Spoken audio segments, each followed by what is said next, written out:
Bismillahirrahmanirrahim. My dear students, lecture number 13, chapter number 10. Chapter number 10 में हमने forms and function में discussion एक lecture हमने किया है. ये chapter number 10 forms and function first year bio का दूसरा lecture है.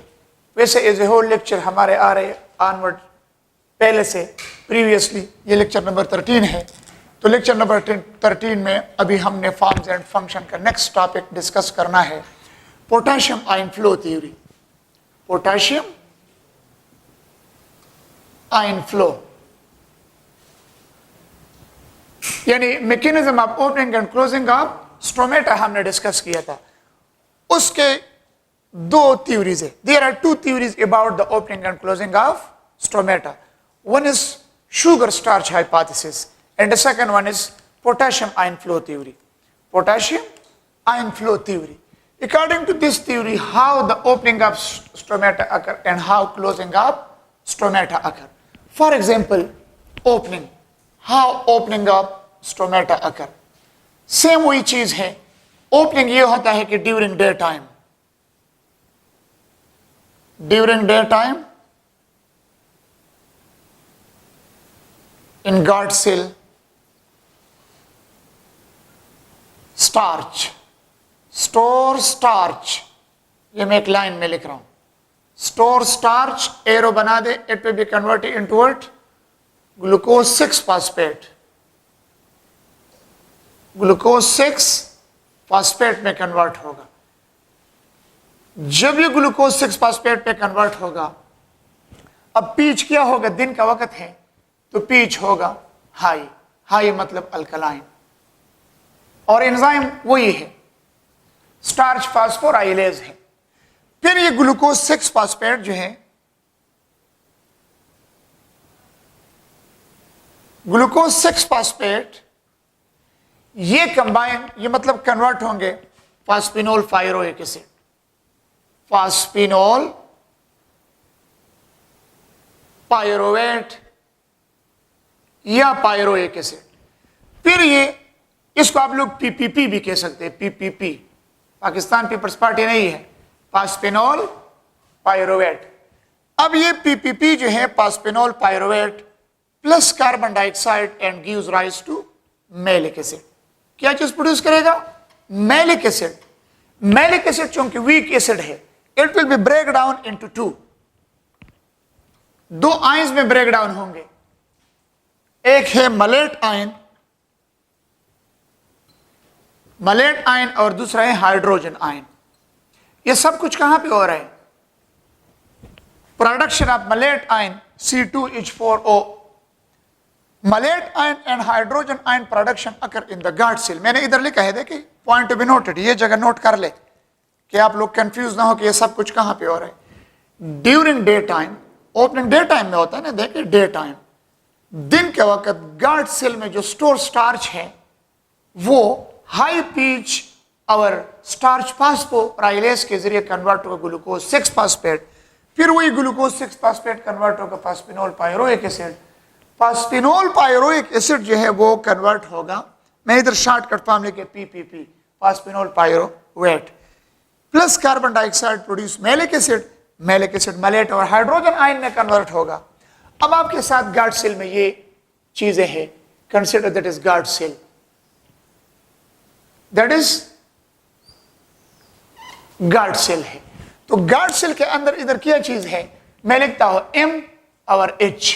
शॉर्टकट में फॉर्म शो कर रहा हूं, इधर लंबे चौड़े चीजें नहीं लिख सकता. M और H है, मलेट आयन और हाइड्रोजन आयन. और सराउंडिंग जो है, सराउंडिंग, ये सराउंडिंग एपिडर्मल सेल जो है, इसमें और आयन है. और कौन से आयन है?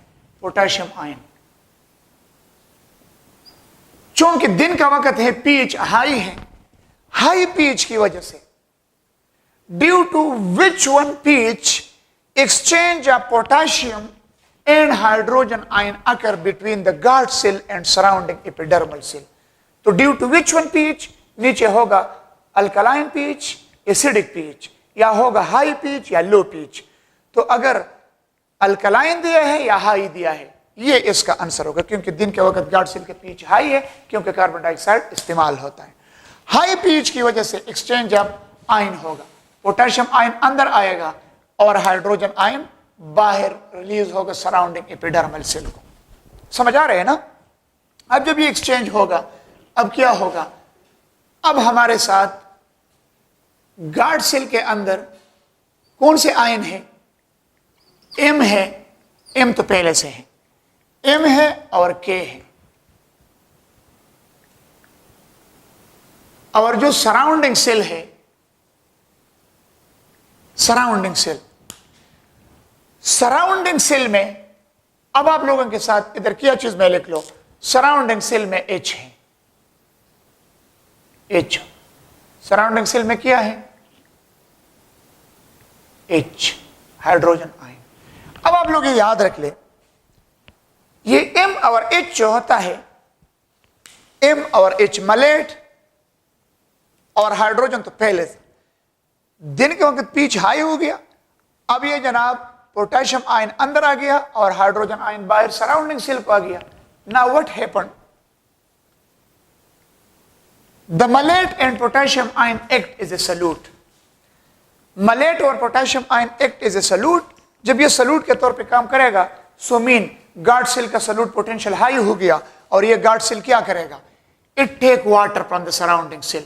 ये वाटर लेगा सराउंडिंग सेल से। जब ये वाटर लेगा तो condition will become such like that कि मतलब ये गार्ड सेल बिल्ड अप होंगे, स्वेल अप होंगे और गार्ड सेल इस तरह होंगे कि मतलब स्वेल अप होंगे, they move apart from one another and hence stomata open, hence stomata open. यानी solute potential of the guard cell will become high due to malate and potassium ion, and it take water, और जब when it take more water it becomes swell up, bulge up, move apart from one another and hence the stomata open. So this is all about the opening of stomata, about the potassium ion flow theory.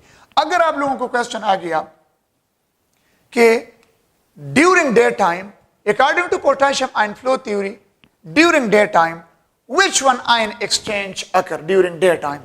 तो potassium and hydrogen, या which one ion from the surrounding cell diffuse into the guard cell? तो वो है potassium ion. या which one ion diffuse out from the guard cell into the surrounding epidermal cell during daytime according to potassium ion flow theory? तो उसका answer होगा hydrogen अंदर से बाहर जाएगा और सराउंडिंग सेल से पोटेशियम अंदर गार्ड सेल में एंटर होगा। Is it clear? Now we come to their closing. Closing किस तरह होगा? Closing किस तरह होगा? अब रात का वक्त है, नाइट टाइम में पीच क्या होगा? पीच अब गार्ड सेल, चौकीदार सेल,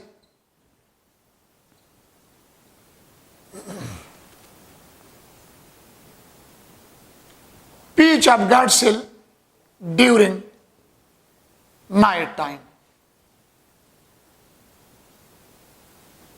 is low. Low का मतलब acidic due to carbon dioxide accumulation. Carbon dioxide accumulation की वजह से पीच ऑफ गार्ड सेल क्या होगा? हाई, सॉरी लो होगा, क्योंकि कार्बन डाइऑक्साइड रात को तो इस्तेमाल नहीं हो सकता।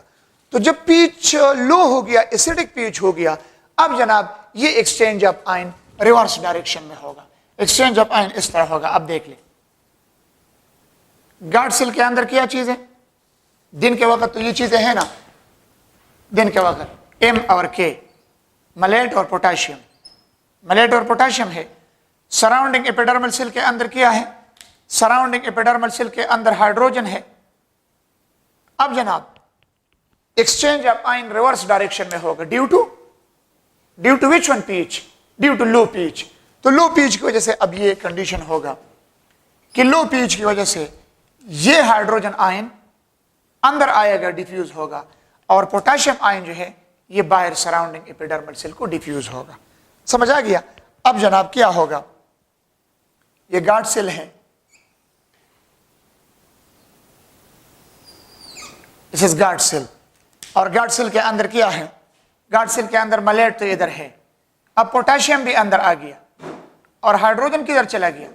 हाइड्रोजन रिलीज हो गया बाहर, सॉरी हाइड्रोजन सारी अंदर आ गया इधर देखें ना, इधर मैंने एरो शो किया, hydrogen will be diffuse to the inside of the guard cell and potassium from the guard cell will be diffuse to the out from the guard cell, potassium release होगा into the surrounding epidermal cell. तो जनाब इधर potassium आ गया और अंदर hydrogen आ गया, जिस तरह पहले था इसी तरह पोटेशियम बाहर चला गया। जब पोटेशियम बाहर चला गया, हाइड्रोजन अंदर आ गया, अब ये M और H यानी मलेट और हाइड्रोजन आयन कंबाइन होंगे और ये क्या चीज प्रोड्यूस करेगा, ये जनाब दोबारा मेलिक एसिड प्रोड्यूस करेगा। और मेलिक एसिड रात का वक्त है तो it will be respire inside the guard cell. The M and H due to low pH, the malate and hydrogen ion combine in the guard cell। आप कहेंगे कि सर पहले तो मलेट आयन था लेकिन हाइड्रोजन इसके साथ था, अब हाइड्रोजन नहीं पोटेशियम इसके साथ था, इधर देखे पोटेशियम, लेकिन रात के वक्त लो पीएच की वजह से पोटेशियम बाहर निकल गया सराउंडिंग एपिडर्मल सेल और हाइड्रोजन आयन अंदर आ गया। जब वो अंदर आ गया तो लो पीएच की वजह से मलेट और हाइड्रोजन कंबाइन हो गया malic acid will be respire in the guard cell. तो गार्ड सेल में सल्यूट लेवल कम हो गया और जब सल्यूट लेवल कम हो गया तो मीन इससे पानी बाहर निकल गया, water molecule will be release to the outside and the guard cell will become shrink. Guard cell इस तरह होंगे, देखें close and hence it is known as what closing of stomata. तो इसमें मेन चीज आप लोग याद रखें कि according to potassium ion flow theory closing of stomata occur due to the exchange of dash ion to the outside and dash ion to the inside of guard cell. कौन सा आयन गार्ड सेल से बाहर जाएगा और कौन से ion guard cell के अंदर आएगा। पोटेशियम गार्ड सेल से बाहर जाएगा क्लोजिंग में और हाइड्रोजन आयन अंदर आएगा। और ओपनिंग में according to potassium ion flow theory opening में क्या होगा, हाइड्रोजन आयन बाहर जाएगा और पोटेशियम अंदर आएगा। This is the main theme. Next topic अभी शुरू हो रहा है, water relation in plants. Water relation in plants, water relation में यह है कि इनमें से हमने डिस्कशन करना है वाटर स्टेटस की बात। अगर हम लिख ले वाटर स्टेटस, तो वाटर स्टेटस में तीन चीजें हैं। एक है सॉल्यूट पोटेंशियल, वाटर पोटेंशियल और pressure potential. Water potential, water potential, solute potential और तीसरा है pressure potential. Pressure potential, point be noted. Water potential का मतलब यह है water molecule has water molecule ये कि आपस में अटैच है, इसमें काइनेटिक एनर्जी है जिसकी वजह से ये फ्लो करता है। जितना प्योर वाटर मॉलिक्यूल होगा इतना इसमें पोटेंशियल ज्यादा होगा, इतना अच्छी तरह फ्लो करेगा। और जितना इसमें सॉल्यूट डिसॉल्व होता है तो इसका वाटर पोटेंशियल कम हो जाता है। वाटर पोटेंशियल को नोट करने के लिए एक सिंबल इस्तेमाल होता है जिसको हम कहते हैं साई। इसका मतलब क्या है, उल्टा डब्ल्यू, इसको क्या कहते हैं साई। साई के साथ इस तरह small W, it represent water potential. और इसके लिए जो यूनिट इस्तेमाल होता है उसका नाम है किलो पास्कल। पास्कल ये एक फ्रेंच मैथमेटिशियन था। तो the unit of the water potential is kilo pascal and 1 kilo pascal is equal to 1000 pascal. आप लोगों के बुक में एक टिडबिट भी दिया है। अब अगर आप लोगों के साथ एक सेल है और इस सेल के अंदर सपोज दिस इज सेल, इस सेल के अंदर मोर वाटर है, मोर वाटर, तो we can say that this cell inside the cell the medium will be hypotonic. Hypotonic का मतलब यह है कि इसमें वाटर ज्यादा है और सॉल्यूट कम है। अगर सॉल्यूट ज्यादा होता तो फिर हम कहते हैं कि ये हाइपरटोनिक है। तो ये इसमें वाटर ज्यादा है तो हम कहते हैं कि वाटर पोटेंशियल इसमें हाई है। और अगर आप लोगों के साथ एक सेल ऐसा है कि इस सेल में सॉल्यूट ज्यादा है, मोर सॉल्यूट, तो जब किसी सेल में किसी मीडियम में सॉल्यूट ज्यादा होते हैं तो इसका मतलब यह है कि इसका सॉल्यूट पोटेंशियल हाई है। जिस सेल का सॉल्यूट पोटेंशियल हाई होगा उसका ऑस्मोटिक प्रेशर ज्यादा होगा, ऑस्मोटिक पोटेंशियल ज्यादा होगा।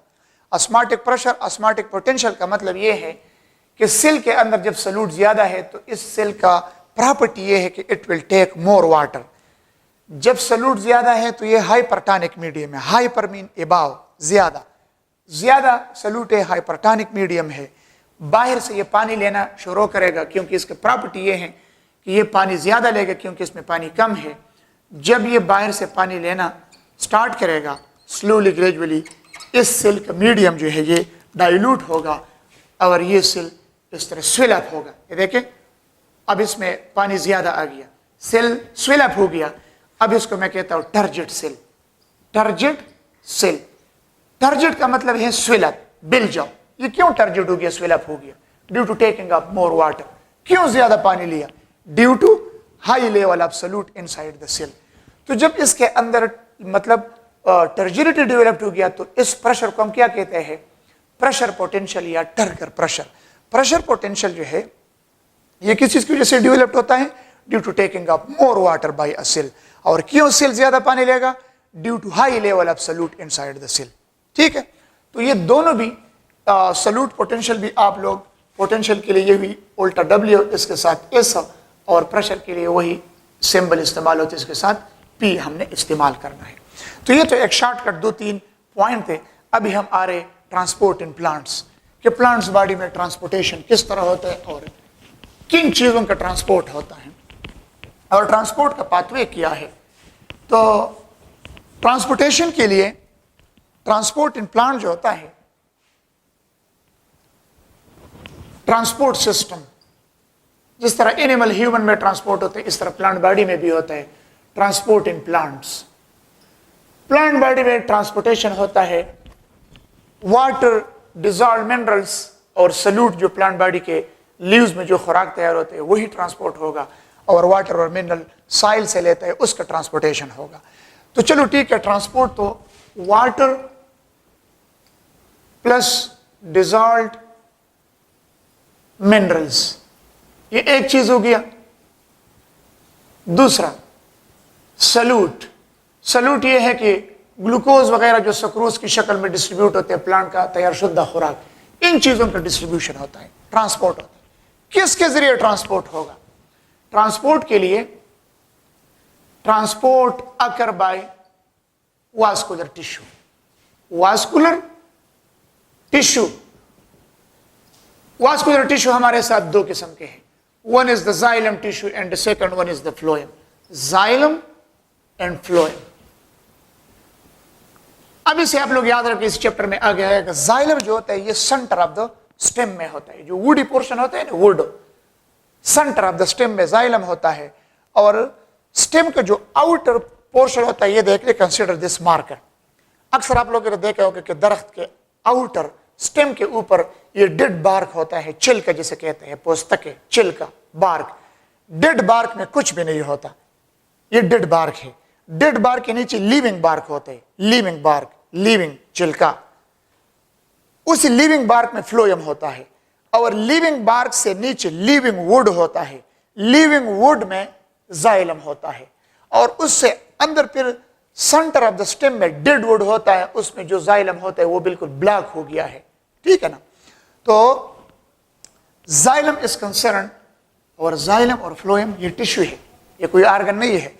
और ये दोनों कम्प्लेक्स टिश्यू है। कम्प्लेक्स टिश्यू का मतलब ये है ऐसे टिश्यू कि वो मुख्तलिफ किस्म के सेल से बने होते हैं, उसको हम क्या कहते हैं? Complex tissue.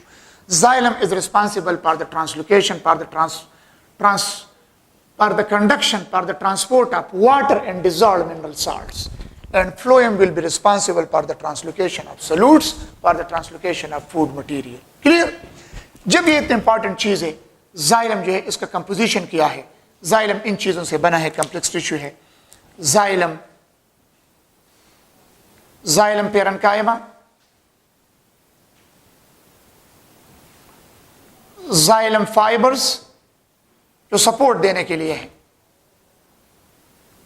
Xylem parenchyma, xylem fibres, tracheids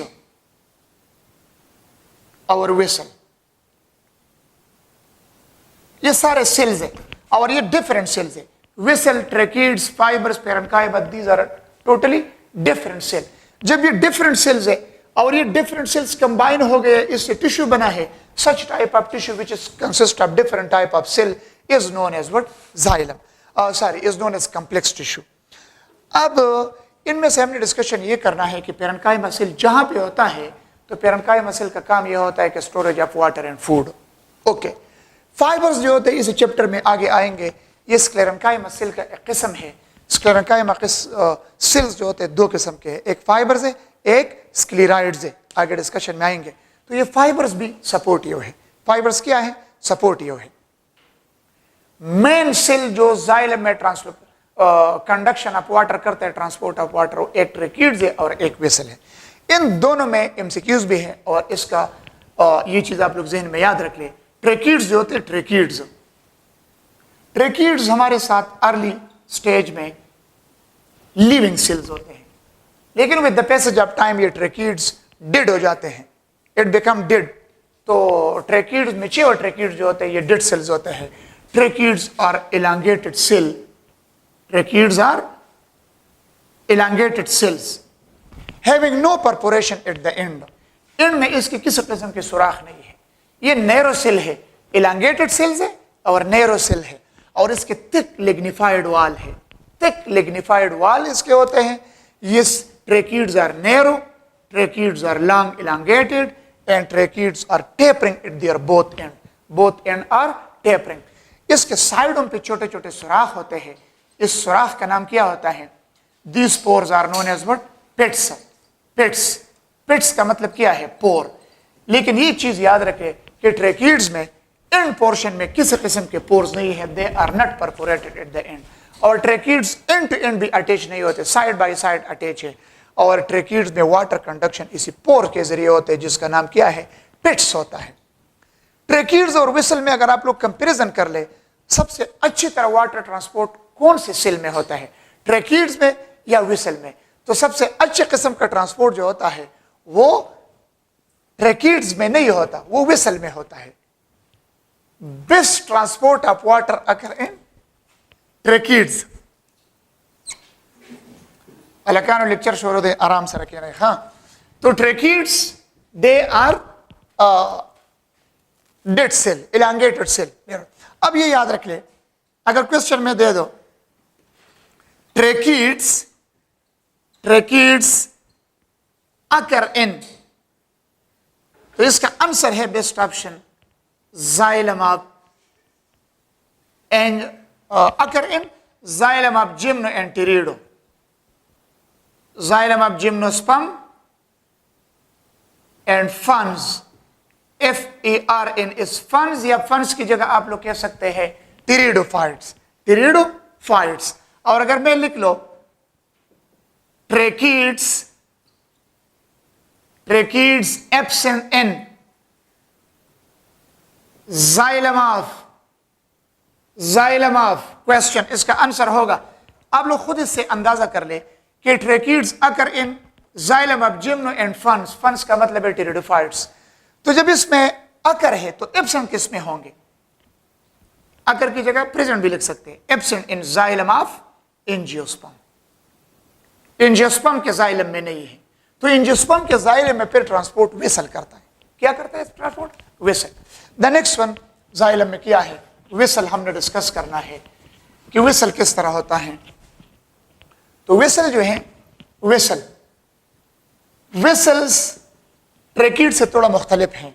ये तो नैरो elongated सेल्स है, लेकिन ये वाइड सेल है. शॉर्ट होते हैं, वाइड होते हैं, और इसके दोनों एंड पे क्या होता है? परपोरेशन प्लेट होते हैं, यानी सुराख होते हैं. इसी तरह तो tracheids are attach end to end end at the end vessels has. Tracheids are long elongated, but कि वेसल्स जो होते हैं they are wide and short. वो नैरो होते हैं, लॉन्ग होते हैं. ये वाइड है, शॉर्ट है. उसके टेपरिंग एंड है, इसके टेपरिंग एंड नहीं है. उसके एंड पोर्शन ट्रेकीड में सुराख नहीं है, पोर्स नहीं है. वेसल्स के एंड में पोर्स है और एंड टू एंड अटैच है. They are best one for the transport of water. अच्छी तरह ट्रांसपोर्टेशन ऑफ वाटर इसके जरिए होता है. वेसल्स के साइडों में भी पिट्स लगे होते हैं. वेसल्स भी अर्ली स्टेज में लिविंग सेल्स होते हैं. Both vessels and tracheids are living cell at the early stage. but when it reached maturity, it become dead. When it reached maturity, it become dead. ये dead हो जाते हैं. Okay. अब अगर मैं लिख लो कि यारा vessels occur in xylem of question angiosperm. Xylem of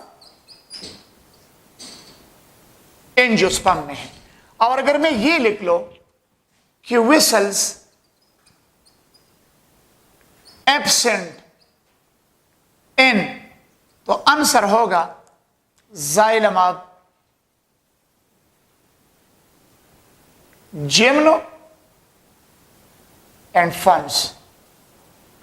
gymno और फंस के जाइलम में वेसल्स एब्सेंट होते हैं. जिस तरह उधर जिम्नो और फंस के जाइलम में ट्रैकिड्स होते हैं, तो इधर इसमें ट्रैकिड्स इधर इसमें वेसल्स जो है ना एब्सेंट होते हैं. उधर देखिए tracheids occur in xylem of gymno and ferns, तो इधर मैं लिखूंगा vessel absent in xylem of gymno and फंस.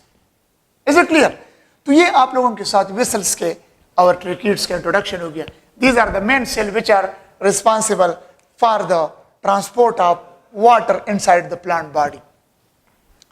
अब इसमें से एक और चीज है कि ये फ्लोएम का डिस्कशन किस तरह है. फ्लोएम में किस तरह कॉम्प्लेक्स टिश्यू है. Phloem which is responsible for the transportation for the distribution of food material. तो phloem is a complex tissue and it consist of phloem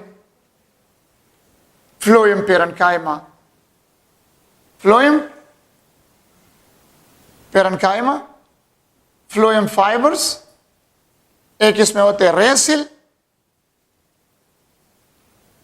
ये रेसिल्स और फाइबर दोनों सपोर्टिव है. पेरेन्काइमा का काम तो है storage of food and water. एक होता है कंपेनियन सेल और एक होता है sieve tube. The tube containing sieve perforated area is known as what? Sieve tube. तो ये आप लोगों के साथ फ्लोएम का डिस्ट्रीब्यूशन है.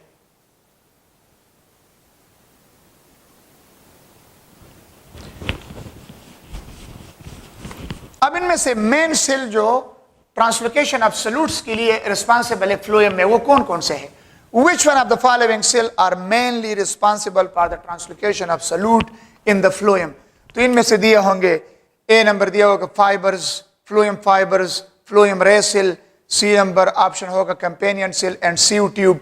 तो option C will be the best option, क्योंकि companion cell and sieve tube are the two type of cell which is mainly responsible for the translocation of solutes inside the plant body in phloem. Clear? अब ये companion cell living cell है, लेकिन companion cell कौन से plant में है और कौन से में नहीं है? Companion cell are present in angiosperm. ये लिविंग सेल है.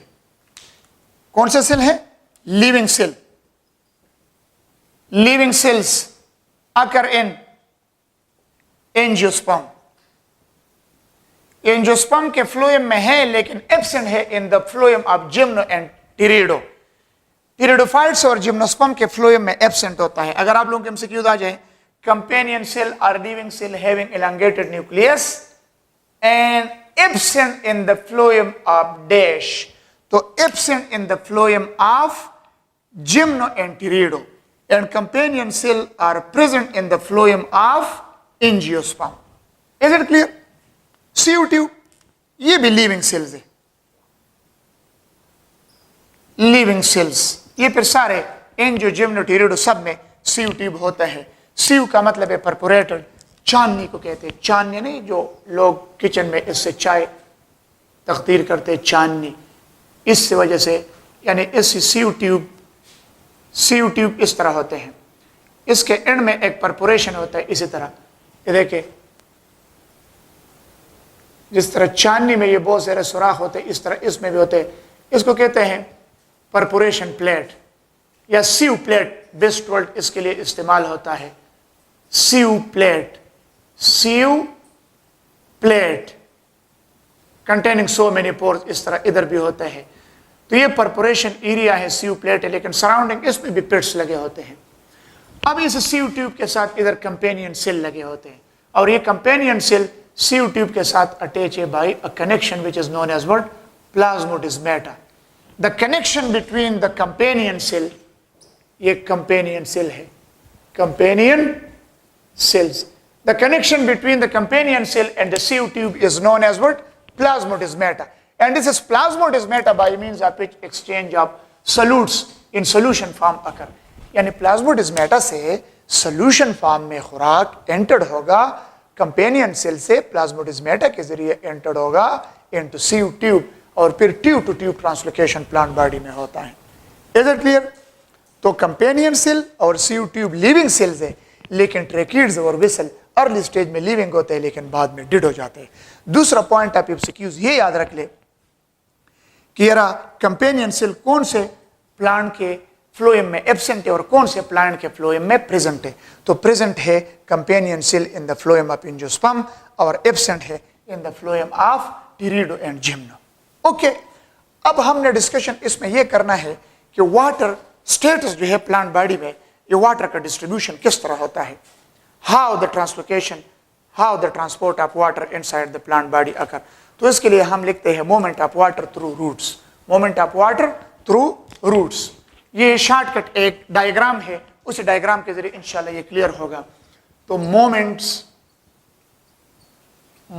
ऑफ वाटर, यानी अब पहले हम ये जाइलम वाला किस्सा डिस्कस करते हैं। Movement of water through root, movement of water through roots, ये मेन हेडिंग दिया है बुक में। अब सबसे पहला क्वेश्चन ये अराइज होता है, what will be the name of the organ which absorb water and mineral from the soil. वो रूट नहीं है, रूट का काम है to anchor the plant body in the soil, tightly attach करना। तो रूट हियर्स है, ये रूट हियर्स है। Root hairs take water and mineral from the soil, किस प्रोसेस के जरिए, डिफ्यूजन, ऑस्मोसिस, इम्बाइबिशन और एक है एक्टिव ट्रांसपोर्ट। इम्बाइबिशन तो ये है कि the swelling of a non living substance due to taking of water is known as imbibition. तो अगर आप कहते हैं कि सर ये तो रूट हियर्स तो लिविंग चीज है, ये तो फिर आप किस तरह इम्बाइबिशन कहते हैं। ये लिविंग है लेकिन रूट हियर्स का जो सिलवाल है, सिलवाल तो नॉन लिविंग है, तो सिलवाल में स्पेसिस है, वो वाटर इम्बाइब करता है, जिसकी वजह से और भी ये वाटर अच्छी तरह आसानी से अंदर जाते हैं रूट हियर्स के सेल में। तो root hair take water from the soil by which one process, osmosis, diffusion, active transport, imbibition, ये सारे प्रोसेस है। अब रूट हियर्स जब पानी लेगा, मैं एक डायग्राम ड्रा करता हूं, इससे आप लोगों को ये सारी चीजें क्लियर हो जाएंगे। Consider that is root here's.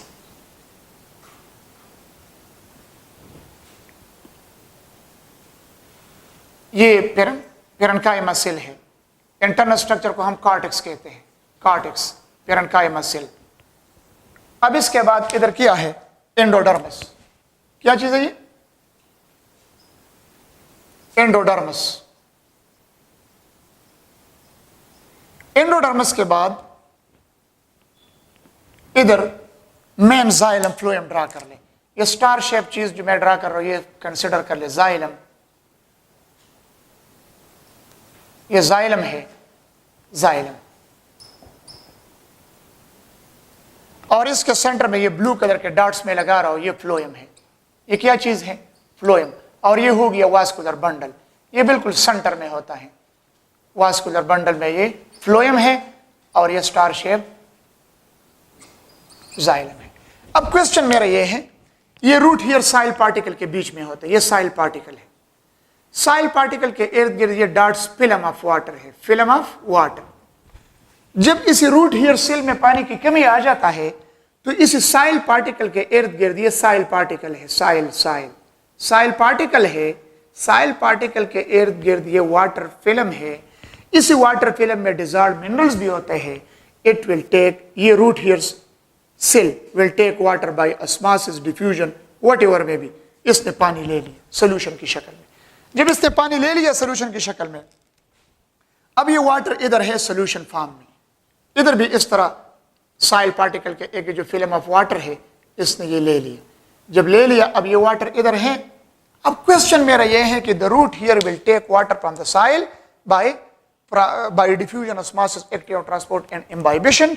लेकिन अब क्वेश्चन ये है कि ये एब्जॉर्प्शन द वाटर इस रूट हेयर सेल से इस जाइलम ऑफ द रूट तक, ये रूट का इंटरनल स्ट्रक्चर है और इसमें ये जाइलम है। जाइलम रूट हेयर से स्टार्ट नहीं होता, जाइलम रूट के सेंटर से स्टार्ट हो रहा है।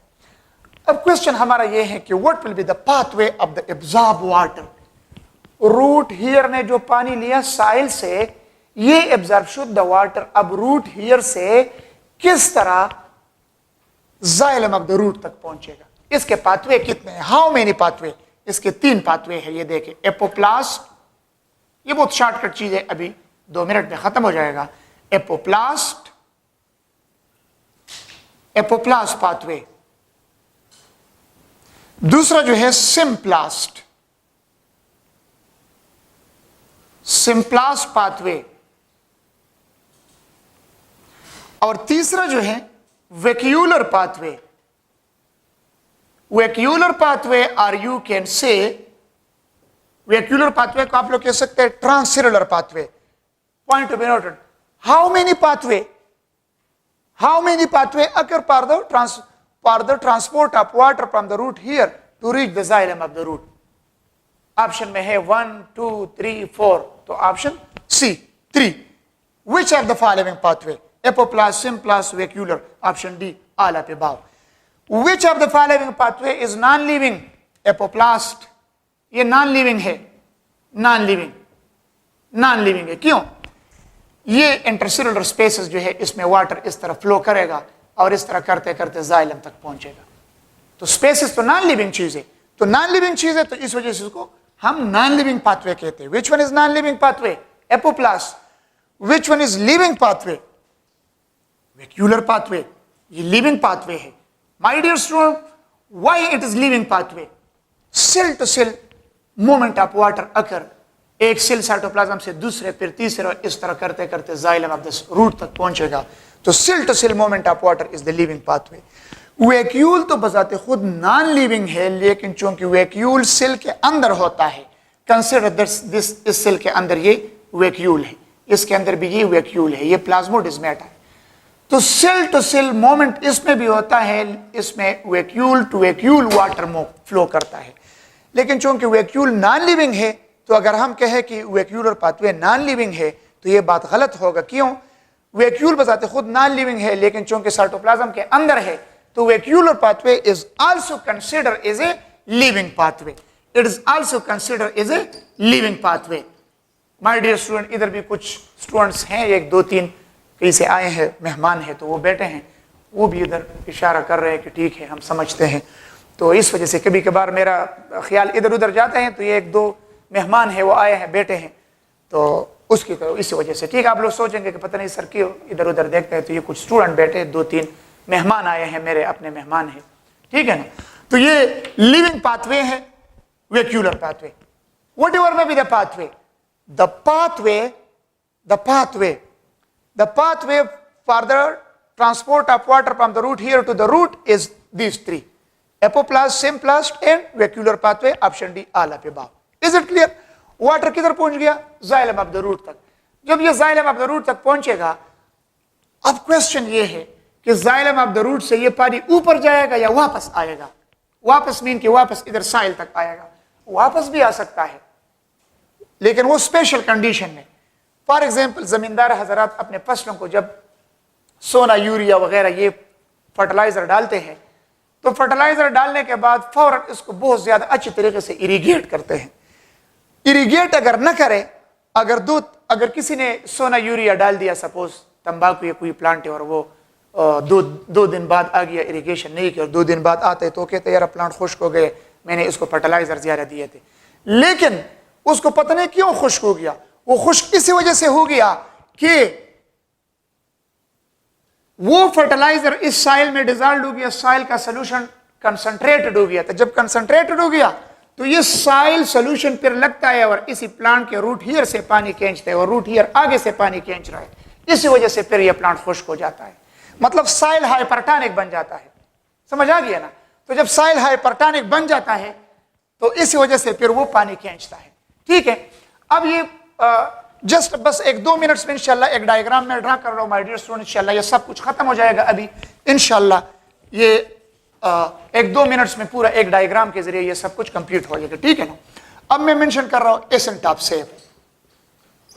Accent of sap, ascent of sap का मतलब ये है the upward movement of sap is known as what. Ascent of sap mean root xylem से, जाइलम ऑफ द रूट से ये पानी ऊपर जाएगा, ऊपर आखिर प्लांट के टिप तक जाएगा, मतलब लीव्स तक पहुंचेगा।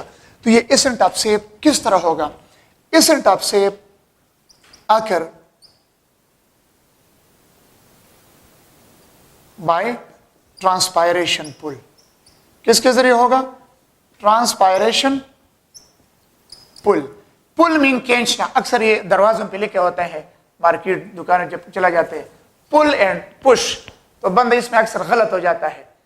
तो अगर पुल लिखा है तो हम उसको पुश करते हैं, अगर पुश लिखा है तो हम खींचते हैं। तो पुलिंग का मतलब है खींचना।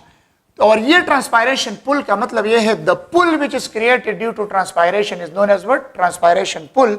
And it is explain by Dixon and Joly. Scientist का नाम है Dixon and Joly, Joly shoes वाला नहीं है, ठीक है, Dixon and Joly in the form of cohesion tension theory. Cohesion tension theory, इसके बाद एक डायग्राम है, सब कुछ क्लियर होगा। कोहेजन टेंशन थ्योरी या टैक्ट मैकेनिज्म भी है, tact mechanism. For example consider, ये आप लोगों के साथ एक ट्री है और ये इसके रूट है, ये रूट है और ये इसका ब्रांच है, और ब्रांच के ऊपर इधर फॉर एग्जाम्पल आप लोगों के साथ ये लीफ है। अब क्वेश्चन हमारा ये है, ये कंसीडर कर ले इस तरह, ब्रांच है, ब्रांच के ऊपर ये लीफ एराइज है। अब क्वेश्चन ये है, हमेशा के लिए आप लोग याद रख ले कि प्लांट बॉडी से जब ट्रांसपायरेशन होते हैं तो इसी लीव्स में स्मॉल पोर्स होते हैं, इसको क्या कहते हैं? स्ट्रोमेटा। क्या कहते हैं उसको? स्ट्रोमेटा। तो ट्रांसपायरेशन इस तरह होगा, loss of water in the form of water vapour from the aerial parts of the plant body. तो एरियल पार्ट्स कौन से? लीव्स है। सबसे पहले इस मेसोफिल सेल से थोड़ा सा पानी निकलेगा, इधर एक्स्ट्रा पानी स्पेस में, लीव्स के बीच में स्पेस है, ड्रॉपलेट की शक्ल में, वेपर्स की शक्ल में। ये पानी जब निकल आया तो इस मेसोफिल सेल में पानी का कमी आ गया। जब पानी का कमी आ गया, ट्रांसपायरेशन की वजह से ये कमी आ गया, तो इस मेसोफिल सेल में पुल क्रिएट हो गया, पैदा हो गया, पुल, डिफिशिएंसी ऑफ वाटर, या इसको आप लोग कहते हैं सक्शन फोर्स डेवलप हो गया। क्या चीज डेवलप हो गया? सक्शन फोर्स, कमी। ये कमी, पानी का ये कमी पूरा करेगा कहां से? इस मेसोफिल सेल से पानी लेगा। इस मेसोफिल, हाँ, और इधर जो पानी निकले था वो किधर जाएगा? वो तो बाहर खारिज होगा ना, वाटर वेपर्स, वेपर्स की शक्ल में बाहर जाएगा। तो इस मेसोफिल सेल में ट्रांसपायरेशन की वजह से पानी की कमी आ गया। This mesophyll cell will take water from the next mesophyll cell and next mesophyll cell take water from the next mesophyll cell, और आखिरकार जो मेसोफिल सेल इसी मिडरिब के करीब है, इसी मेन लीफ के सेंटर में जो वेन है, इसको क्या कहते हैं? मिडरिब। आखिरकार ये मेसोफिल सेल इसे मिडरिब से पानी लेगा। तो जब मिडरिब से पानी लेगा तो ये इस तरह नहीं होता कि जब मिडरिब से पानी ले लिया तो मिडरिब में पानी की कमी होगी। वाटर मॉलिक्यूल तो आपस में अटैच होते हैं, सिर्फ डिफिशिएंसी आता है। तो जब मिडरिब में जाइलम ऑफ द मिडरिब से पानी लिया मेसोफिल सेल ने, अब xylem of the midrib will take water from the xylem of the petiole. ये लीफ का स्टॉक है, इसको पेटियोल कहते हैं। फिर इसी तरह xylem of petiole will take water from xylem of the branch. Xylem of branch will take water from xylem of stem. Xylem of stem will take water from root, and root xylem will take water from ये root hairs है। ये क्या चीज है? root hairs। तो xylem of the root will take water from root hairs. Our root hair will take water from soil. किधर से पानी लेगा? soil।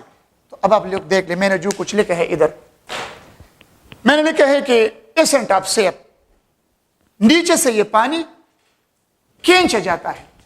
The water molecule will be pulled from the top, not push from the base. For example transpiration pull, ये pull हो गया ना, water molecule इधर से चला गया, मेसोफिल सेल में पानी का कमी आ गया, ये पुल, ये खिंचाव, ये सक्शन फोर्स मेसोफिल सेल में डेवलप हो गया और ये डाउनवर्ड आ रहा है, डाउनवर्ड। ये cohesion tension theory Dixon and Joly ने एक्सप्लेन किया, मतलब ये वाटर मॉलिक्यूल आपस में कोहेसिव फोर्सेस के जरिए अटैच है और फिर जाइलम आप वॉल ऑफ द जाइलम के साथ अटैच है by means of adhesive forces. अगर ये कोहेसिव एडहेसिव फोर्सेस ना होता तो वाटर मॉलिक्यूल कभी भी xylem of the plant body के अंदर अनब्रोकन कॉलम की शक्ल में ना होता।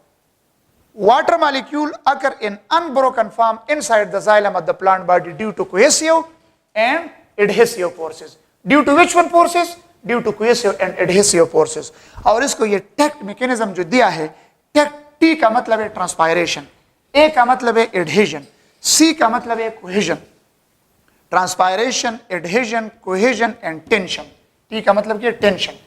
टेंशन मीन मेसोफिल सेल के अंदर ये टेंशन क्रिएट हो गया, टेंशन मीन पानी का कमी, और ये टेंशन नीचे आ रहा है, मतलब इस मेसोफिल सेल में पानी का कमी है, ये नेक्स्ट मेसोफिल से पानी लेगा, ये टेंशन इस तरह जा रहा है, आखिरकार ये mesophyll cell xylem of the midrib से पानी लेगा, लीफ के सेंटर में जो मिडरिब है उसमें जाइलम का ब्रांच आया है, जाइलम ऑफ द मिडरिब से पानी लिया, इसी मेसोफिल सेल ने जाइलम ऑफ द मिडरिब अपने पानी का कमी पूरा करेगा जाइलम ऑफ पेटियोल से, और जाइलम ऑफ पेटियोल पानी का कमी पूरा करेगा जाइलम ऑफ द ब्रांच से, जाइलम ऑफ ब्रांच अपने पानी का कमी पूरा करेगा जाइलम ऑफ द स्टेम से, जाइलम ऑफ द स्टेम अपने वाटर का कमी पूरा करेगा जाइलम ऑफ द रूट से, जाइलम ऑफ द रूट अपने पानी का कमी पूरा करेगा रूट हियर से, और जब रूट हियर में पानी का कमी आएगा ऑटोमेटिकली सॉइल से पानी लेगा, और अगर सॉइल में पानी नहीं है तो प्लांट बॉडी खुश्क होगा। तो क्या देख ले, पानी नीचे से पुश होता है? No, always water molecule will be pulled from the top due to transpiration pull या cohesion tension theory, which is explained by Dickson and Jolly, and it is also known as what? Tect mechanism. इंशाल्लाह next lecture में हमने translocation of solute discuss करना है। Water वाला किस्सा खत्म हो गया। अल्लाह हाफिज।